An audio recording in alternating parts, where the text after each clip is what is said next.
Welcome everyone. It's really good to see so many of you here today, and I'm glad that you could all join us. I know that some of you are logging in from Northern Ireland and places where it would be normally quite difficult to get to Cambridge, so a very warm welcome. There are three of us theologians at Corpus Christi College, and you'll hear from us all today. And there's me, who am the current Director of Studies in Theology, Religion and Philosophy of Religion here. There's our chaplain, Dr. Matt Bullymore, who's a theologian in his own right.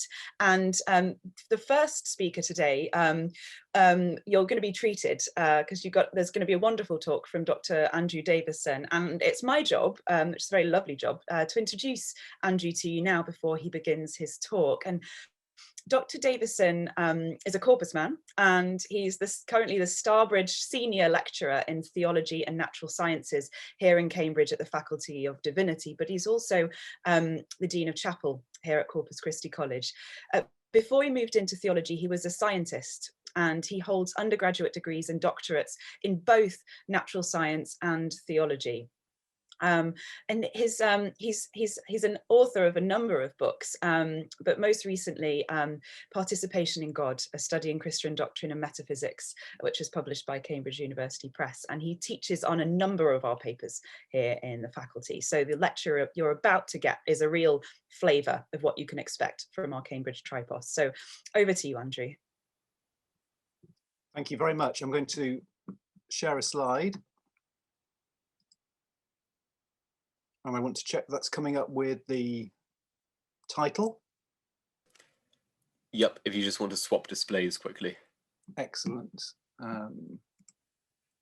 There we are. Yep, that's good. Excellent. So I'm going to talk to you about the prospects of life elsewhere in the universe and the way in which theology is, and to some extent already has, thought about that. It's one of the major themes of my research. I particularly got interested in it because it seemed like a good topic to teach. And then I spent almost a year in Princeton on a research project thinking about some of this, which was partly sponsored by NASA. So our topic is exoplanets, which is to say planets that are are outside of, beyond our solar system. There's been a good bit of thought earlier on thinking about other life in our solar system. And of course, that recent landing of a rover on Mars is still part of that exploration. But our attention has turned towards thinking about planets around other stars. Well, how would you find one? Here is a star and a planet going around it. And if you look at the image on the left there, you'll see that if you're looking at the right kind of star and the planet happens to pass between you and the star, then every now and again the star is going to get ever so slightly dimmer because the planet passing in front of it, even though it's tiny, will absorb a little bit of light. And the first planet to be confirmed around another star was detected in this way. You can't see one of those transits, but if you add up the data from a long enough length of time, you'll be able to see that there's a planet passing in front of the star. Another way you can look at it, if you look at on the right there, is that although for the most part the planet is orbiting the star, the tug of the planet's gravity will also move the star around a little bit. That's very exaggerated, but the effect of the planet does move the star around a little bit. And if you were to look at a star very, very intently with the right equipment, you might be able to see it wobble in the sky, and that would be another indication of a planet. But actually a third way, if we go back to the left, is that the effect of the planet that's coming between us and the star is that it's moving it a little bit away from us and a little bit towards us. The planet is wobbling slightly in the sky towards us and away from us. And you'll know from when the siren of a police car or an ambulance passes you that when it's coming towards you, the frequency is a bit higher, and when it's moving away from you, the frequency or the pitch drops. And it's just the same with light. It's called the Doppler shift. And so if you look at a star, and if the planet is more or less between us and the star and its axis, then you will find that the planet becomes ever so slightly redder, ever so slightly bluer as it's moved backwards and forwards towards us and away from us. And this turns out to be a really good way of detecting planets around other stars, because we can analyze the frequency of the light really accurately. And if you are able to get more than one of these bits of information, you can start finding out quite a lot about the planet, how far away from the sun it's going to be, how heavy it might be, and therefore, from its distance, maybe how hot it's going to be, all sorts of really interesting information. So who found one and when? Well, it's a Cambridge man, although he wasn't a Cambridge man at the time, Didier Queloz, who I collaborate with a little bit. And he's now Professor of Astrophysics at Cambridge. And in 1995, he detected the first planet around a star outside our solar system. So only 25 years or so ago. And since then, the numbers are increasing and increasing. So this was a nice poster that showed us the first 500 planets to be found around stars outside our solar system, with some sense of how big they might be and what their composition might be. But whenever I give a talk on this topic, I go to the Exoplanet Encyclopedia and I check to see what the tally might be that morning. And so this morning we had found so far 4,699 planets outside of our solar system. I'll come to some theology in a minute, but I said about temperature, that's pretty important. So it's a nice image here, representation of a whole set of planets, because if we look at the stars with enough detail, we can actually see the effects of more than one planet. So this is a solar system in which we've managed to detect 1, 2, 3, 4, 5, 7 planets. And what's particularly nice, I think, about this image is that you'll see towards the sun, there's some steam. So these are planets that would be too near to the sun, we think, to have liquid water.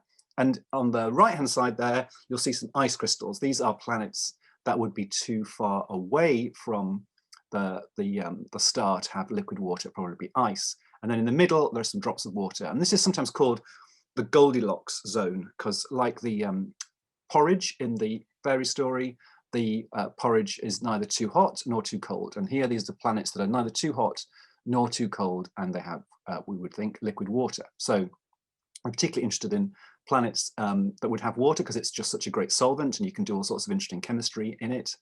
And the wonderful thing, I think the astonishing thing, is that we're not only able to detect the presence of these planets, but we're just at the cusp of being able to work out what's in the atmosphere. So a tiny planet passing in front of the star, and around that planet, an even thinner, tiny atmosphere.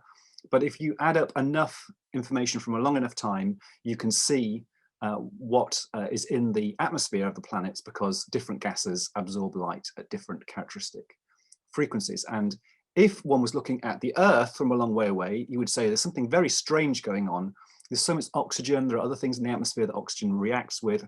Why are they sticking around? Something must be pumping out oxygen and these other gases, and it would be a pretty good guess that something was life. So we're really at the cusp of being able to detect the presence of life, not just intelligent life, if any exists, but really any sort of life that had a metabolism and would be upsetting the balance of the gases in the atmosphere. So that's very exciting. And I want to end this more scientific section, this introduction, by playing you the Kepler orrery. So an orrery was a mechanical device, often made in brass, with lots of cogs and wheels and so on, which, if you turned a handle, gave you a rotating model of our solar system, sun in the middle, and then all the planets, and sometimes they had moons around them. It was a great triumph of engineering. It was something that rich people liked to have to show off. Well, this shows all the planets that had been found around other stars from starting from, I think, what's that, 2010. And it's wonderful. It shows how big we think they are, how far we think they are from the sun, what their temperature might be. That's this code of the color here, how fast it takes for them to go around their star. And it's a minute long, and I think it's rather hypnotic and wonderful. See if I can get this going.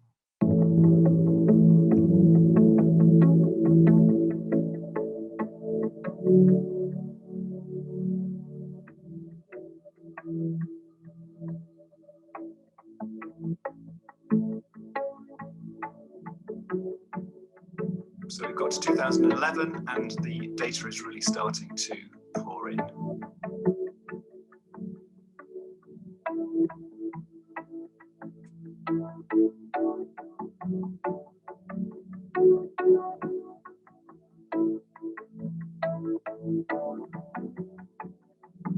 as I say, this is showing how big we think the planets are and how fast they're moving around their sun, and gives us a sense of their temperature as well.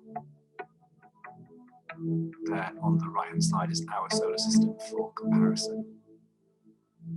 So this was put together by Ethan Cruz, and Andrew, I don't think you can see the video. Well, if you couldn't see the video, have a look on YouTube at the Kepler Orrery. The most present, the most up-to-date version is number 5. Great, so that's just to give you a bit of a sense of the science.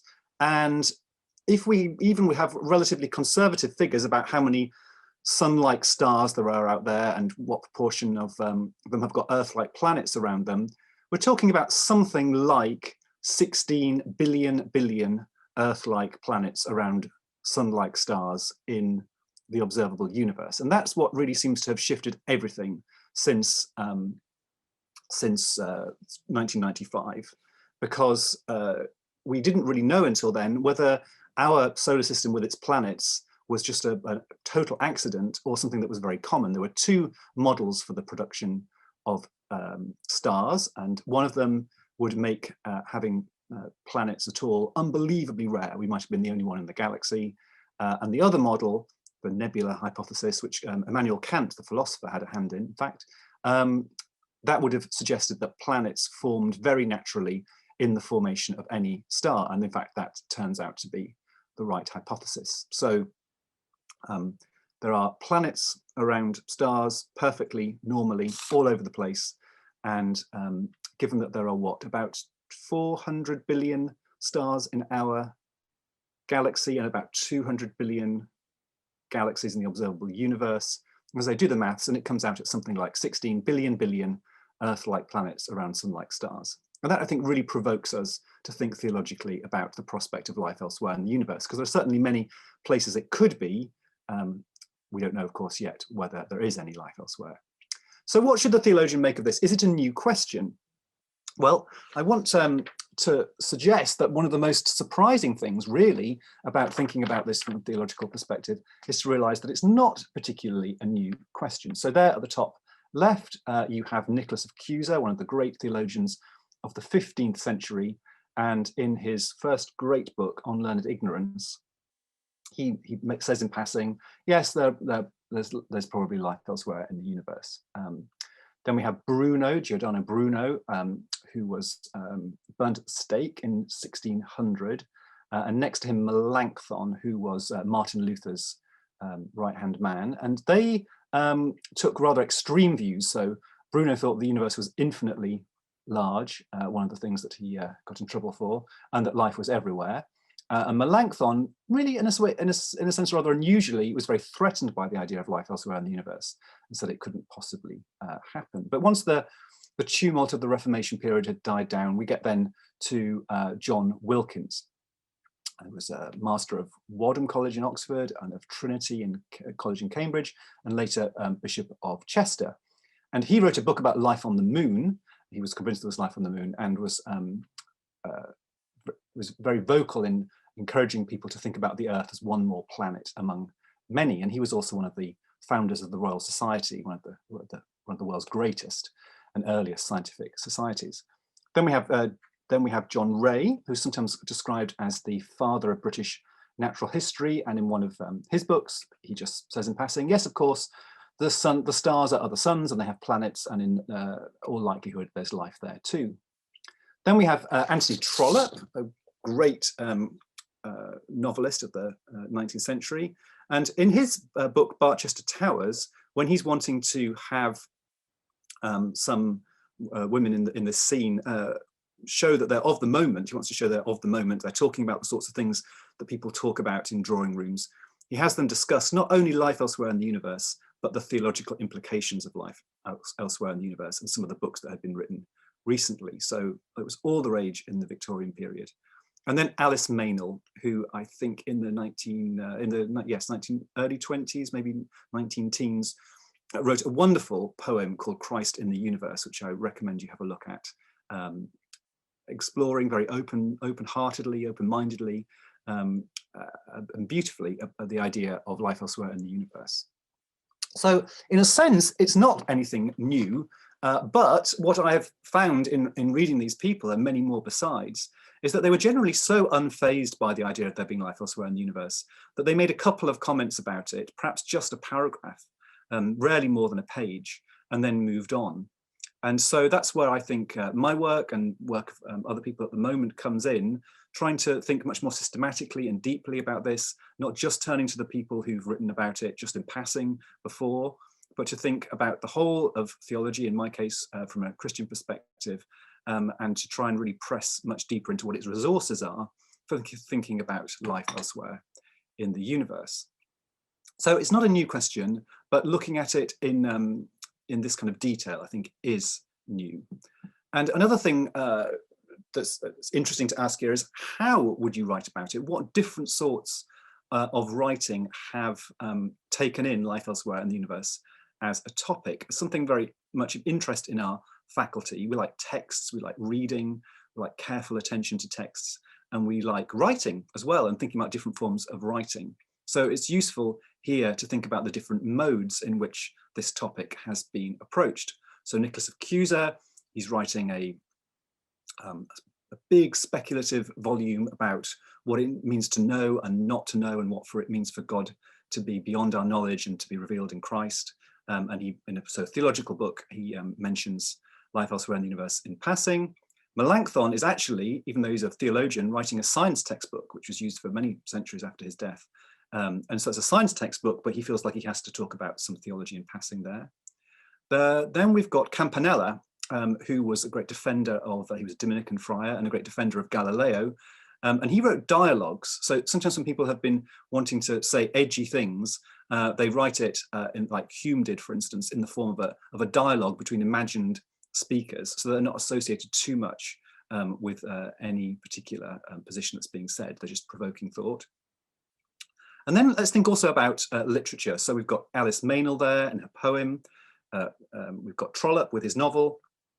C.S. Lewis, who wrote a very good little essay called Religion and Rocketry, but also his three science fiction novels, the Cosmic Trilogy, in which he thinks about life elsewhere in the universe. And finally then Mary Doria Russell, who wrote rather a gruesome novel, The Sparrow, which I don't recommend because it's has some horrible moments in it, but thinking about what it would mean to go as theologians to a new a planet with a new civilization that we didn't know about before. So as well as ideas and the content and the things we're thinking about and writing about, it's useful to think about the ways in which that's done and the forms of writing. And we see quite a diversity there, from science textbook, theology textbook, a dialogue, a poem, and various novels. And that's something of interest to us in the faculty, a very strong standing in theology and the arts. And we're interested in the way in which poetry, plays, novels, works of art, music can be theological texts and theological explorations in their own right. So I want to end by just posing some of the themes within theology, and these, I'm approaching it for the most part in terms of Christian theology, but these certainly would be questions that would be shared. And there's rather a wonderful essay by a rabbi, Norman Lamb, from I think 1965, which is worth digging out if you can, looking at this question from a Jewish perspective. So let me just say something briefly then about some of the themes within Christian theology that thinking about life elsewhere in the universe might provoke us, might challenge us, might actually be of interest, but not particularly unsettling. So creation, first of all, which of course is about why there's anything at all, and the Christian doctrine of creation, shared also with Islam and Judaism, is the idea of creation out of nothing. That's just to say everything about everything comes from God. And especially people who are going to be working in a tradition that is friendly to Platonic ideas, the ideas of Plato and later Platonism, and I certainly belong to that camp, there's going to be a strong sense that if everything about everything comes from God, then the world is a sort of arena for the display of divine perfections or excellences. Now, of course, creatures are finite and God is infinite and perfect plenitude, according to this way of thinking about things. So no creature is going to be able to display all of the perfections of God. And in fact, all creatures even taken together couldn't be said to display the perfections of God in a way that lines up to what God's like. Nonetheless, there is a tradition here of thinking about the importance of diversity and multiplicity. Even if all things together can't give a perfect display of the perfections of God, certainly they can do a better job than one thing by itself. My PhD supervisor, Catherine Pickstock, who's in the faculty, once said to me that diversity, multiplicity, is the complement that finitude pays to infinitude.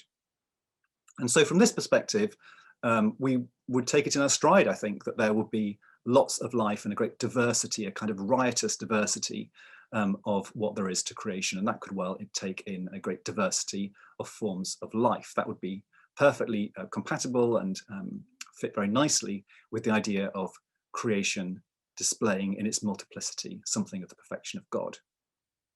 Now, if you turn to someone like John Wilkins, writing that book in the, let me think, in the 17th century, it turns out he doesn't say very much about creation, he doesn't say very much about sin or redemption or the incarnation, but he says a great deal about revelation. He's really interested in the question, if there's life elsewhere in the universe, why aren't they mentioned in the Bible? Here, rather charmingly, he speaks like a real science geek, as he was, and I think I am too. He says, well, if God had put, because he has this sort of view of the inspiration of the Bible, if God had put too much science in the Bible, it would have distracted us from what was really important, which is, he thinks, the nature of God, a relationship with God, and how to live a good life. He says that's what the scriptures are really about. And assuming that everyone is as enthusiastic about science as he is, he thinks that if there was too much science, then that would just, people would run after that and get distracted. He also has rather beautiful interpretation that he says God tells us certain things that we can't know ourselves, but in terms of investigating the world, he says God's given us a world that's intelligible and we have intelligence, and the message is just go at it. You know, get your lab coat, get your microscope, get your magnifying glass, get your telescope, go out there, the world's your oyster, go and explore it yourself. He sees that actually as a very strong religious vocation and impulse to go and explore the world. And it's rather a beautiful thing for him to write, I think, having helped to found the Royal Society. There are all sorts of ways in which thinking about life elsewhere in the universe can help us to think about our own life, our own experience, our own planet.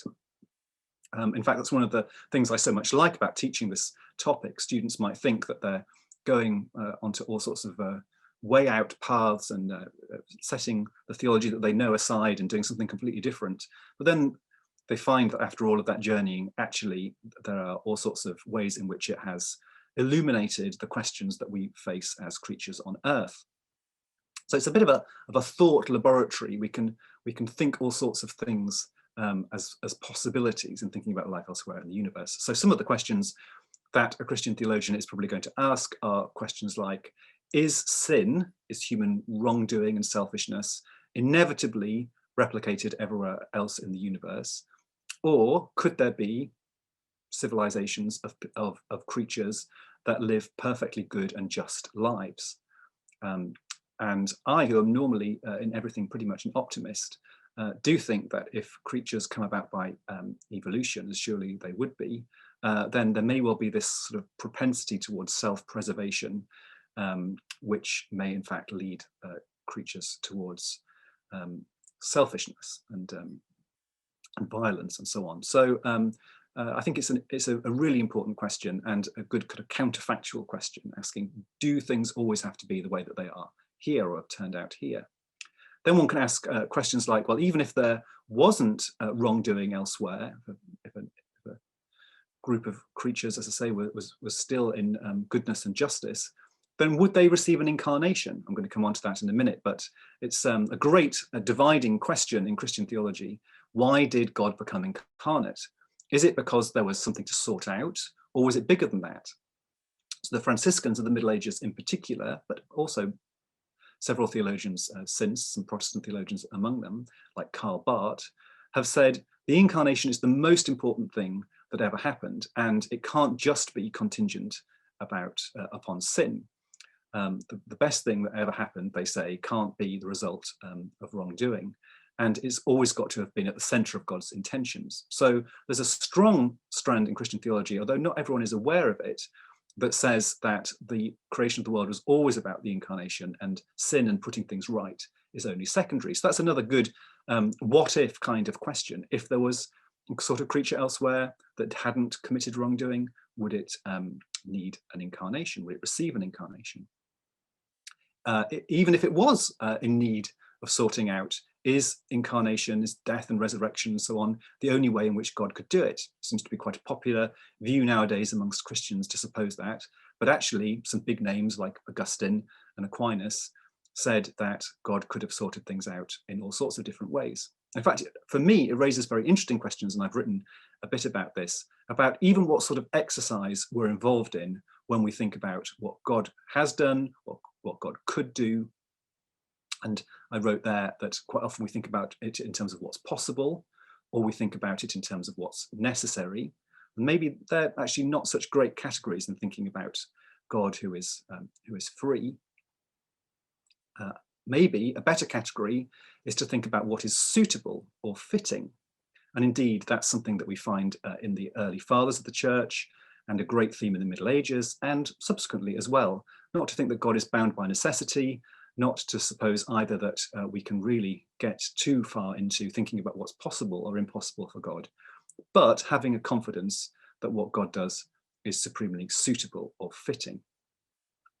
So the question of the incarnation is perhaps the one that most exercises theologians at the moment to think about whether there could be. Again, depends what mode of thinking you approach this by, but some people think about possibility. So could there be another incarnation alongside that? So by this we mean the taking up of a human life by God and becoming Jesus Christ.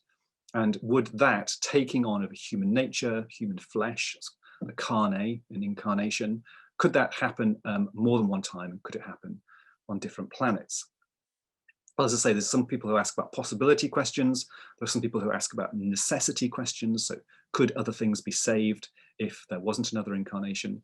And as I've said, from my point of view, I'm most interested in approaching this from a different angle of suitability or fittingness. What would be most fitting? And here, my own thought tends towards imagining incarnations wherever there is life that could receive an incarnation.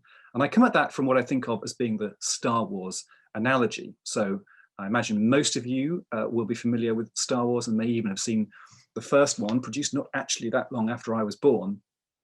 And as I remember, it begins long, long ago in a galaxy far, far away, or something like that. Well, imagine that I open St. Luke's Gospel, and instead of reading, in the 3rd month, the angel Gabriel was sent by God to a virgin whose name was Mary, espoused to a man named Joseph. And then we get the whole story of the Christian story from that moment, and the conception, the childbirth, Christmas, and so on. All things that we can understand because they're part of our life, birth and growth and so on. But imagine if I opened St. Luke's Gospel and instead it said, long ago in a galaxy far, far away, this thing happened, which you can't possibly imagine because you can't imagine this kind of creature. And it did all these sorts of things, and these things happened to it. And you've just got to trust me that this incomprehensible story ends out well, and it ends up with your salvation. So if we think there's only one incarnation in the universe and it's on Earth, then any other creature, rational creature elsewhere, which it might have an effect upon, would be a bit in that situation of the beginning of Star Wars, thinking long, long ago, far, far away, something happened, but because we naturally think in terms of our own experience and the shape of our bodies and our experience of being in the world, being the kind of creatures that we are, I think it'd be quite difficult for a creature elsewhere to really get much purchase on the Christian story, the Christmas story, the story of the Passion and the resurrection and so on, because the form of life of a creature with a very different body would be very different. And since it seems to me that the Christian message is of God wanting to be, as Aquinas says, friends with us, as the story seems to be one of intimacy, and of really careful communication in the way that we receive it, giving communication in the kind of way that we can receive it, as being the kind of creatures that we are, then that for me pushes to more than one incarnation, because it just wouldn't seem to line up with the sort of experience that Christians have had and others have had of a sort of intimate communication from God, for it all to be worked out in some kind of just information about something that happened elsewhere in a way that we can't really understand. And finally, something about the life of the world to come. Questions about whether we would all get along. I'm sure that's not a difficult one, but what would it mean for the end of the world? So this, I think, is the one area of Christian theology where there is a challenge, and that we might, as Christian theologians, I count myself as such, have to think about things differently. So if we think that there's been more than one incarnation, if we think that God's dealings with other creatures elsewhere are as intimate and special as God's dealings with us, if we think that, and that's not the only perspective, then it seems to me more difficult to suppose that the end of the whole of the universe comes in human history, because our story is just one amongst many. So that has been the perspective in Christianity and in other religions as well, perhaps especially Abrahamic religions, to expect some kind of interruptive end of all things, by which the world doesn't just continue along its natural processes, but God calls time on the universe. But it seems to me that one can still think that the universe has that sort of ending rather than a natural ending, or no ending at all, but still come to think that that doesn't necessarily have any more to be a moment in human history, because we are just one story among many, if that's the way that we think about it. In any case, the idea of the second coming and the end of the world and the last trumpet and so on has been, for Christianity, quite an experiential thing. It's been about living a life such that one would be ready for the end to come. And even if we don't think that the end is necessarily going to come in human history, the message would still be to live that kind of prepared life. So it seems to me that there's a lot of digging to be done into Christian theology, thinking about what the implications might be of life elsewhere in the universe for all these sorts of topics, and probably several more as well. And amongst them, really only thinking about what it means for the world to have an end, being the one where I feel like there's a need for really any substantial rethinking, but certainly all of this fascinating, and I think something that by and large Christian theology can take in its stride. So we have a few minutes left, I think, for questions, and so I will end the sharing of the screen, and I think I'll perhaps get some questions put to me via messages. Yep, so the first one is, could you please go over the Kepler orrery and what is that? Okay, so I think really just put it into Google, and you'll find the video. Basically, it's a riff on an old device that people used to have that showed the workings of the solar system. And it was a very clever combination of gears and wheels and things. You'd have a brass sun in the middle, and you'd have all of these planets at different distances away from the sun. And as you turned the crank, these planets would orbit the sun at the right relative speed. And some of them even had little moons around them. And someone, this guy, what was he called? Cruz, had the clever idea of taking hundreds and hundreds of bits of information about planets elsewhere in the universe and putting together a video that shows not just our solar system, but as I say, hundreds of solar systems, all moving at their different speeds and different sizes of planet. And it's rather beautiful. Okay, some other questions. Do you think other creatures will be made in God's image, and would humans be superior in that way? So this is a great question. And it seems to me that it's really important what we think about a category like uniqueness. So sometimes it seems that people take uniqueness or being made in the image of God as being comparative. So it's being about being top of the tree. And if anything else is also in the image of God, then people would feel threatened. But it seems to me that being in the image of God is an objective thing. It's often been thought about in terms of having certain capacities like intellect, memory, will, freedom, moral choice, and so on. And it seems to me that that wherever there's life, there could be those things. And I don't feel myself at all demoted. And it's really a question also about life elsewhere on Earth. If it turns out that dolphins have a rich emotional, intellectual, religious, creative life, I don't feel any way reduced by the fact that they would stand alongside me. And I think, in fact, we, even if there are lots of intelligent things, lots of things with memory, intellect, and will, we'd all do that in our own unique way. There'd be a human way, there'd be other ways. We'd have our cultures, and they would be, I think, not threatened by the fact that other things are also terrific. What's your, let me have a look. Loads of questions coming in here.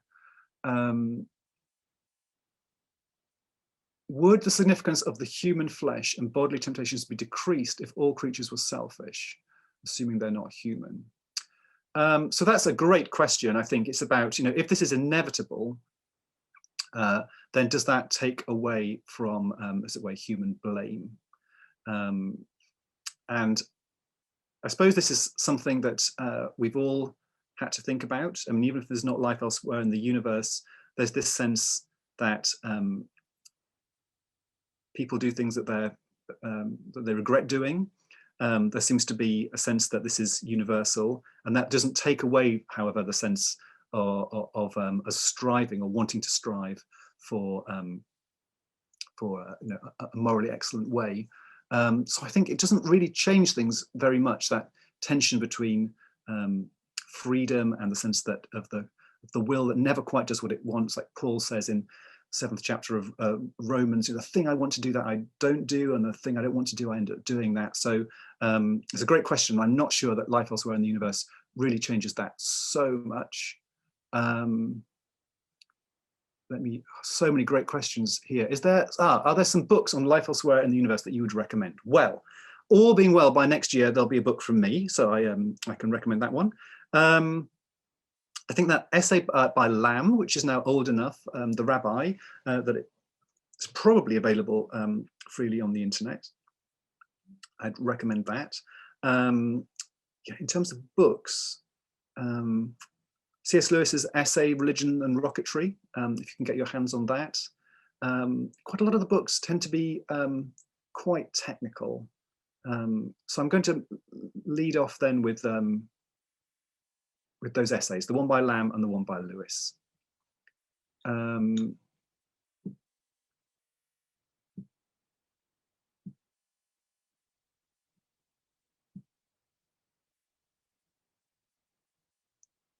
So there's a question here. If there was an incarnation on another planet, would it take form, a human form or another alien life form? And this, I think, is where it's really important to come at some of these questions really well resourced from the theological traditions that we belong to.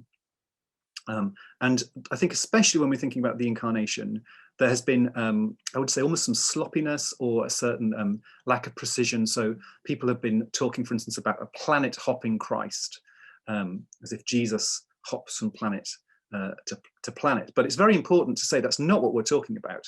What we're talking about is God uniting himself, taking up a different creaturely nature. So in Jesus, we have a human nature made to be a person by God taking it up, and that's the person Jesus Christ. And what we'll be talking about is not Jesus or a human being elsewhere, but if there's another creature of another sort, that amongst all of them, there would be one who came into being because God had taken up that nature and united it to his own person, and that person would be, if this is Jesus is God in human nature and human flesh, that will be God in that nature and that flesh. And it raises all sorts of fascinating questions about what would be an appropriate kind of nature for God to take up. And of course, these are not new questions. So most things have been thought about in the Middle Ages because they liked asking outrageous number of questions. And one of them was, what kind of nature could God take up in an incarnation? And so the emphasis, well, Aquinas says it needs to be a nature of sufficient dignity, and it needs to be an intelligent one, for instance. Although the rather extreme Franciscan theologian William of Ockham said God could have become an ox or a stone, although I think that I would want to reject that myself.